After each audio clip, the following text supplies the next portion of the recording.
Hello everyone, কেমন আছো সবাই? আশা করি সবাই খুব ভালো আছো আর আমিও খুব ভালো আছি। তো আমি গতকালকে তোমাদের সাথে মায়াপুর ভ্রমণের পার্ট 1 ব্লগটা শেয়ার করেছিলাম, আর আজকের এটা হচ্ছে পার্ট 2।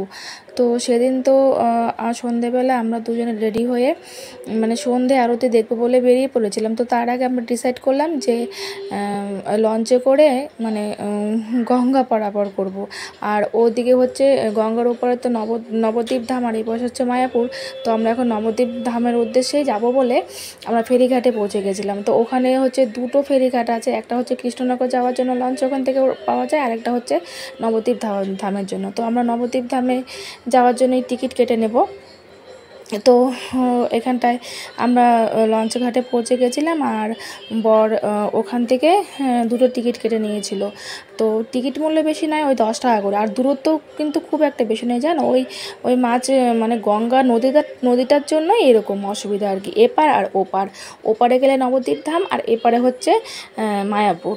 তো বর এখান থেকে টিকিটও কেটে নিয়েছে যথাসময়। তো এবার হচ্ছে আমাদের লঞ্চে ওঠার পালা।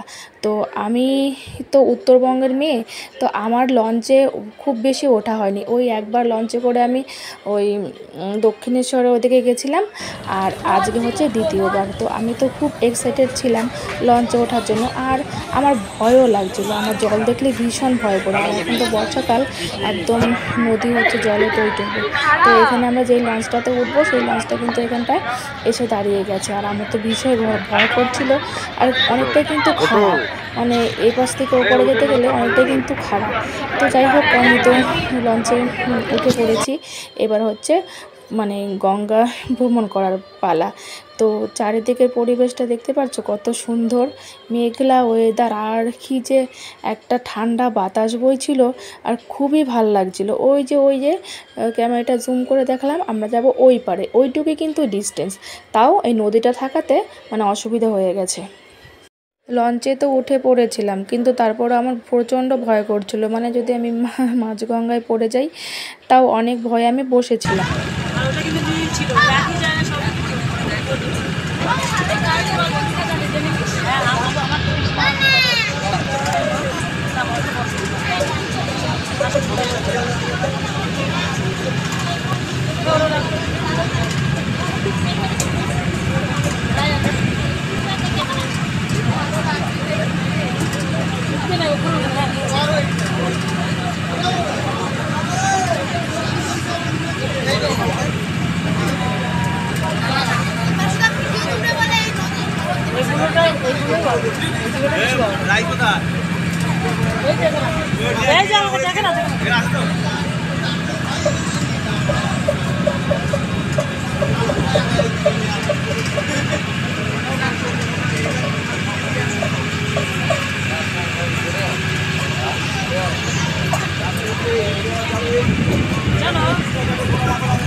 আমরা নবদ্বীপ ধামে পৌঁছেই গেছি। আর ওই যে দেখো, জুম করে দেখাচ্ছে যে মন্দিরের চূড়াটা দেখা যাচ্ছে, ওটাই কিন্তু মায়াপুরের মন্দির। তো এবার হচ্ছে আমাদের লঞ্চ থেকে নামার পালা। আর এই মাঝ গঙ্গায় এসে আমার এত ভয় করছিল, এত জলের স্রোত, আর কি যে ভয় লাগছিল কি আর বলবো। তো যাই হোক, ভয়ে ভয়ে আমি নেমেই গেলাম।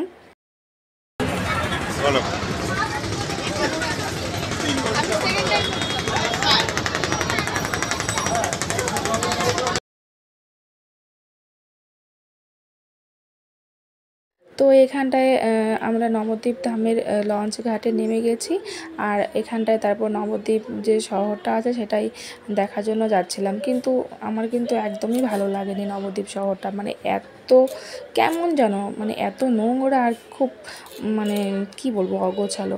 তো বর এখানে একটা এটিএম খুঁজছিল, কোথাও আশেপাশে এটিএম পাচ্ছিল না। তো আমরা হাঁটতে হাঁটতে অনেকটা দূরে এগিয়ে গেছিলাম। তো এখানে নবদ্বীপ ধাম থেকে ফেরার পথে মায়াপুর ইস্কনের আগে আরেকটা এখানটা জগন্নাথ দেবের মন্দির ছিল। তো এখানটা কিন্তু সন্ধ্যা আরতি হচ্ছিল, আর সেটা দেখেই আমরা কিন্তু দুজনেই এখানে দাঁড়িয়ে পড়েছিলাম আরতি দেখার জন্য।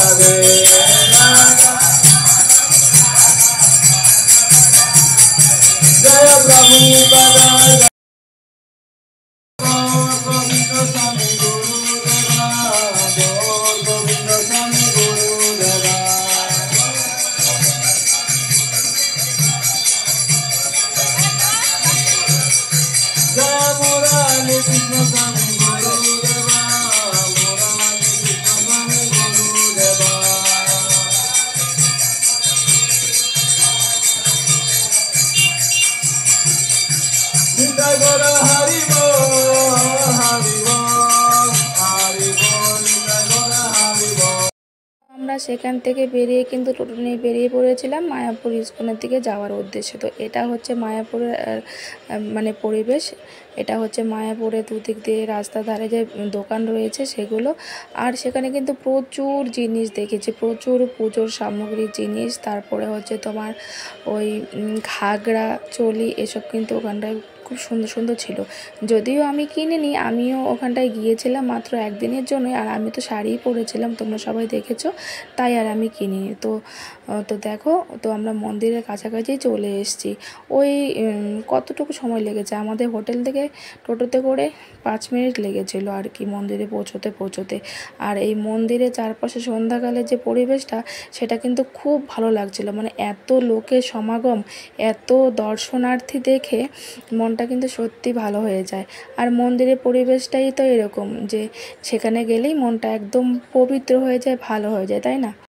তো দেখো, এইটা হচ্ছে মায়াপুরের মন্দির। কি সুন্দর না দেখতে। ভেতরে তো আরও সুন্দর পরিবেশ, আরও সুন্দর। মানে আমি দিনের বেলাও গেলাম, রাত্রিবেলাও গেলাম, সব সময় কিন্তু লোকজনের ভিড়, কোনো সময় কিন্তু ফাঁকা থাকে না। তো চলো, এবার আমরা তো টোটো থেকে নেমে গেছি, এবার তাহলে আমাদের মন্দিরের ভেতরে প্রবেশ করার পালা।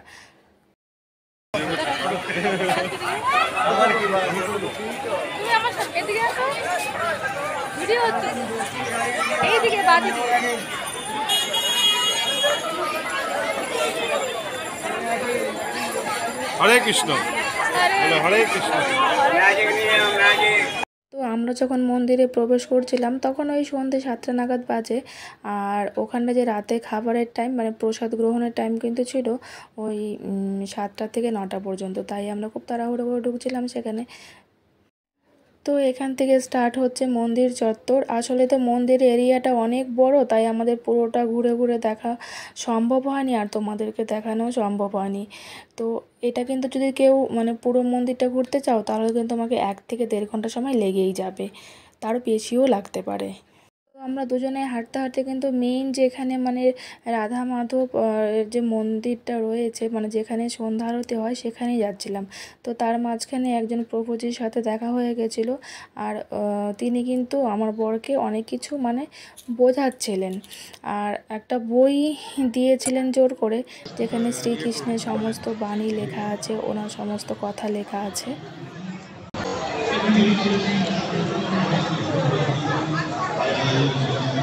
খুব ইন্টেলিজেন্ট। মায়াপুর আসছেন, দর্শন নিয়েছেন, যাচ্ছেন এখন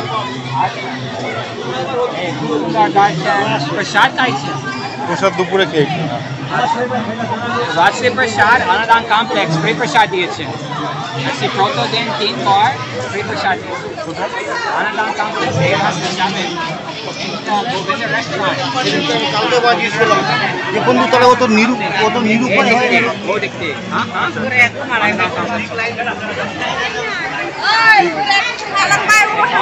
7 बजे 9 बजे 9 बजे से।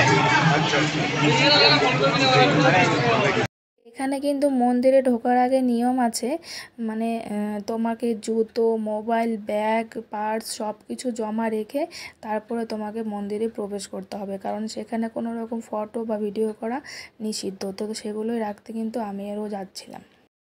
তো আমরা সন্ধ্যা আরতি দেখে সেখান থেকে বেরিয়ে গিয়েছিলাম। আর সেটা কিন্তু তোমাদেরকে দেখানো সম্ভব হয়নি, কারণ সেটা কারোরই দেখানো সম্ভব নয়, কারণ সেখানে ভিডিও করা অ্যালাউ নয়। আর আমরা এখন যাচ্ছিলাম মানে রাতের খাবারের জন্য, মানে প্রসাদ গ্রহণের জন্য। সেখানেও গিয়ে দেখি প্রচণ্ড লাইন, প্রচুর ভিড়। আর এত বড় এরিয়া, আগেই বললাম, কোথায় কি জায়গা আছে না, প্রথম টাইমে গেলে মানে ফার্স্ট টাইমে গেলে একটু খুঁজে পাওয়া মুশকিল আছে। রাতের খাবারটা খাবো, মানে মহাপ্রসাদ জন্য আমরা কুপন কেটেছি, সেখানেই যাচ্ছি।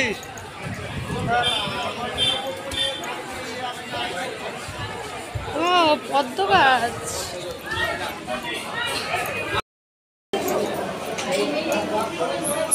আমার 5টা তোমার ব্যাগে, ওটার ভিতরে কি করবো? তো আমরা অনেকক্ষণ লাইনে দাঁড়ার পর ফাইনালি যেই রুমে প্রসাদ বিতরণ হচ্ছিলো সেই রুমে আমরা ঢুকে গেছি। আর লাইন কিন্তু অনেকটাই কমে এসেছিলো। এবার আমরা হচ্ছে খেতে বসবো। আর সেখানে 2 রকম খাবারের ব্যবস্থা ছিল, মানে যারা চেয়ার টেবিলে খেতে বসবে তাদেরকে তাদের সেলফ সার্ভিস, আর যারা নিচে বসে খাবে তাদেরকে সেখান থেকে প্রসাদ বিতরণ করা হবে। তো সেদিনকার রাতের খাবারে ছিল রাজমা, রুটি, ভাত, ডাল আর আলু পটলের তরকারি। তো সেই খেয়ে আমরা এখন বাইরে বেরিয়ে গেছিলাম হোটেলের উদ্দেশ্যে। তো এটা হচ্ছে পরের দিন সকালবেলা আমরা ব্যাগ প্যাটরা নিয়ে বেরিয়ে পড়েছি বাড়ি ফেরার উদ্দেশ্যে। তো মায়াপুর থেকে কৃষ্ণনগর পর্যন্ত তো আমাদের লঞ্চেই, মানে স্টেশন পর্যন্ত লঞ্চেই ফিরতে হতো। তো সেখানেই লঞ্চের জন্য অপেক্ষা করছি। আর সব মিলিয়ে মায়াপুর ভ্রমণ তো আমাদের ভালোই লাগলো। আর তোমাদের কেমন লাগলো অবশ্যই কমেন্টে জানিও। টাটা।